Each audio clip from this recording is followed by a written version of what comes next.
भैया हम singer Mukund Marshal आप सबके बीच एक छोटा बालक के ऊपर का गुजर रहल बाटे जेकर नाम बा आयांश बाबू। आयांश बाबू के ऊपर का गुजर रहल बाटे आई सबे गाना के माध्यम से सुनी। ऐसा दुख केहू के ना दिए विधाता। 10 महीनावा में धैलस कौन रोगावा की धैलस कौन रोगावा। 10 महीनावा में धैलस कौन रोगावा की धैलस कौन रोगावा की मंगले डॉक्टर बहारे सुर हो करोड़वा की मंगले डॉक्टर बहारे सुर हो करोड़वा। सुन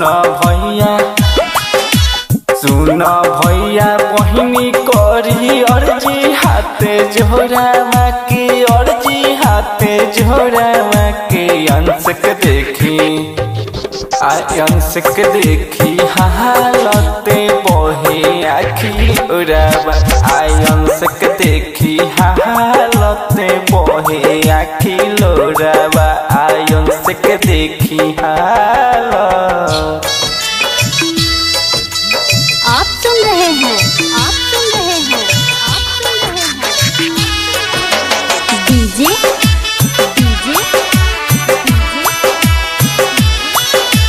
दिलीप शर्मा को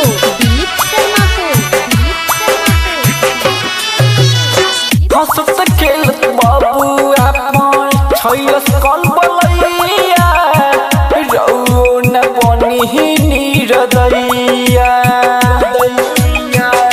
सुनी चाचा चाची औरी सुनी हमर भैया करी न कहमान पैया। बाप माई सुतस नहीं झागल करस भोरवा। बाप माई सुतस नहीं झागल करस भोरवा। अंश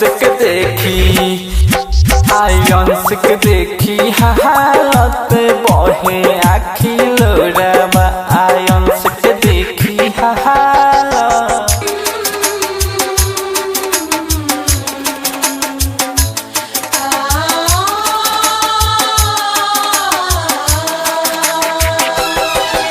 music by DJ Dilip Sharma.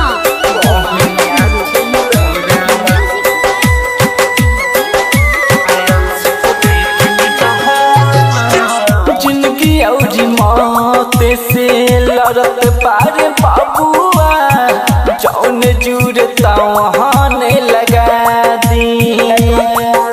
Bihar के लाल हमें बबुआ अंश हो सुगनक जनहवा बचाली। रमेश हो सिहर मुकुल पहरे राउर गोरावा। अंश के देखी हालत बहे आखी लोड़वा। अंश के देखी हालत बहे आखी लोड़वा। अंश के देखी हालत।